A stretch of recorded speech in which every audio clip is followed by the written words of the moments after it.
Think about something that you love doing. It brings you tremendous joy. It makes you feel more alive, more complete, more fulfilled. Maybe you've done it for years. Maybe you excel. Maybe you have competed. Maybe you have even toyed with the idea of pursuing it professionally. Now imagine that you cannot do it anymore and you never will again. Or maybe you can now, but you learn that in the near future you will not. The prospect is like the thought of losing a limb, or of a death in the family. How would you cope?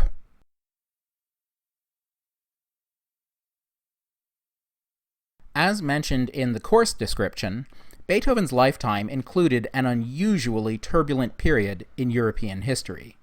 The French Revolution and the Napoleonic Wars together made for a tumultuous quarter century that dramatically affected life and culture across all of Europe. In this module, we will examine the decade leading up to the turn of the 19th century.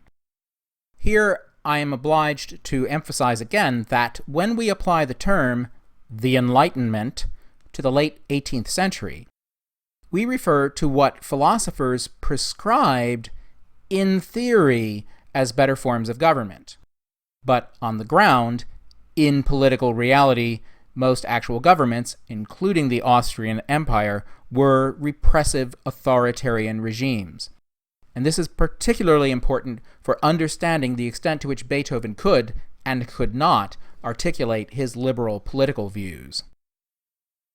It would be hard to overstate the career importance of Beethoven's move from his hometown of Bonn to Vienna, which was the political capital of the Austrian Empire, and one of its three cultural capitals, along with Prague in what is now the Czech Republic, and Budapest in Hungary. This is where musicians would go to seek the people with the most money to pay for music. And during the 1790s, that market was changing. Previously, musicians relied on aristocratic patronage. But during Beethoven's years in Vienna, with the rise of a middle class willing to pay for tickets to public concerts, there were more economic opportunities for musicians such as Beethoven who did not have a permanent salaried position at a church or in a noble household. You might find it interesting to examine how Beethoven made a living in a marketplace that was evolving substantially, and how his personal psychology affected his business decisions. In this module, we introduce a topic that many of you referred to in your video introductions. Famously, in his early 20s, Beethoven discovered that he was beginning to lose his hearing. This condition would be psychologically devastating for any musician, and it drove Beethoven to contemplate suicide. Lucky for us, not only did he choose not to take his own life, but he also documented his psychological crisis and resolution in a written soliloquy known as his Heiligenstadt Testament. Lastly, we will begin getting to know some of Beethoven's most famous works.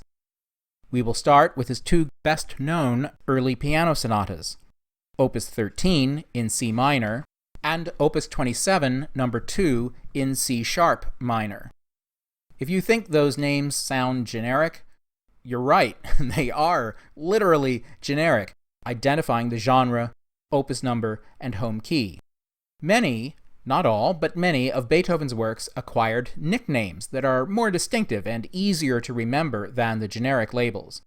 In the case of these two works, Opus 13 is most often called the Pathétique Sonata, and Opus 27, number 2, the Moonlight Sonata. With only a very few exceptions, these nicknames were not chosen by Beethoven himself. Therefore, in this course, we will always frame nicknames in quotation marks to emphasize that they are not the original titles and that they do not necessarily convey anything authentic or even useful about their musical content. Both Opus 13 and Opus 27 number 2 illustrate the new way that Beethoven deliberately pursued in the aftermath of his deafness crisis and his decision not to kill himself, but rather to live on and excel over other composers. Please note that the exit test for this module and all subsequent exit tests will include audio identification questions, in which you will hear a brief excerpt from a work by Beethoven, and then identify it as specifically as you can. I've included a video with some hints on this particular learning task. And now, let's examine Beethoven's early years in Vienna and the most noteworthy piano music that he wrote there during that time.